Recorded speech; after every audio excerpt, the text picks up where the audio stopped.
Kwa majina naitwa Pendo Mahalu, ni katibu tawala wilaya ya Kigamboni. Leo tupo hapa kwa sababu tumepokea zawadi ikiwa ni sehemu ya mkono wa Eid kutoka kwa Mheshimiwa Rais wa Jamhuri ya Muungano wa Tanzania, Mheshimiwa Daktari Samia Suluhu Hassan, kwa kupitia ofisi ya mkuu wa mkoa.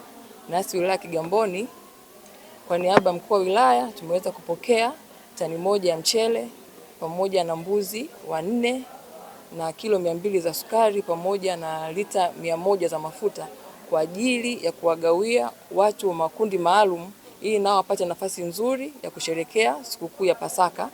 Aidha, zawadi hizi zitakwenda kugawiwa kwa makundi maalum, ambapo kwa wilaya ya Kigamboni makundi ambayo watapata ni wajane, walemavu, wazee pamoja na yatima wanaoishi katika mazingira magumu.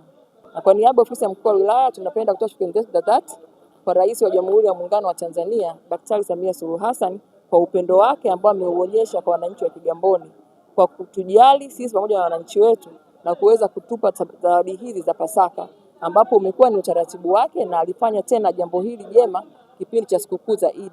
Nasi tulizigawa zawadi hizo kwa wahusika waliokusudiwa na Mheshimiwa Rais. Sherehe hizi za sikukuu zinazoendelea, tunapenda kutoa wito kwa wananchi wa Kigamboni kusherehekea sikukuu hizi kwa amani na utulivu. Napenda pia kuhakikishia kwa niaba ya mkuu wa wilaya pamoja na kamati nzima ya ulinzi na usalama, tunapenda kuhakikishia wananchi wa Kigamboni kwamba hali ya usalama Kigamboni ipo shwari na vyombo vya usalama vipo vinafanya majukumu yake kama kawaida. Kwa jina naitwa Abdul Kasim Chipwanya, ni katibu wa chama cha watu wenye albino wilaya ya Kigamboni. Awali yote tunamshukuru Mama Samia Suluhu Hassan Dokta kwa kukubali kujitolea kuwa mlezi kwa makundi maalum ikiwepo kundi la watu wenye albino.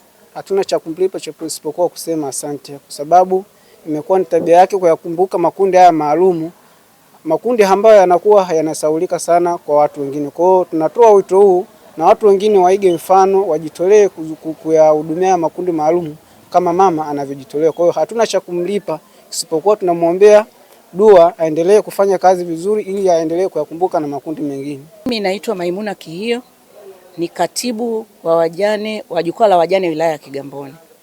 Sisi tunasema asante sana Mheshimiwa Rais kwa hili jambo ambalo lilifanya kwa ajili ya haya makundi maalum. Sisi wajane tunasema asante mama, kwani ni kawaida yako kila wakati kuangalia watu wenye hali za chini na ukawasaidia. Mungu akubariki na kuzidishie katika maisha yako na uongozi wako kabarikiwe milele na milele. Sisi tunashukuru kwa upendo wake. Ameonyesha upendo kuwa yuko pamoja na wananchi hata wenye hali zote. Awe mlemavu, awe yatima, awe mzee, yuko pamoja nao na amewaonyesha kuwa hata sikukuu ameonyesha upendo kuwa tuko naye, tunawajibika naye. Hatuwajibiki naye kwenye uchaguzi tu, hata wakati wa furaha pia anapenda tufurahi naye. Tunashukuru kwa msaada wake na tunashukuru sana kwa upendo wake.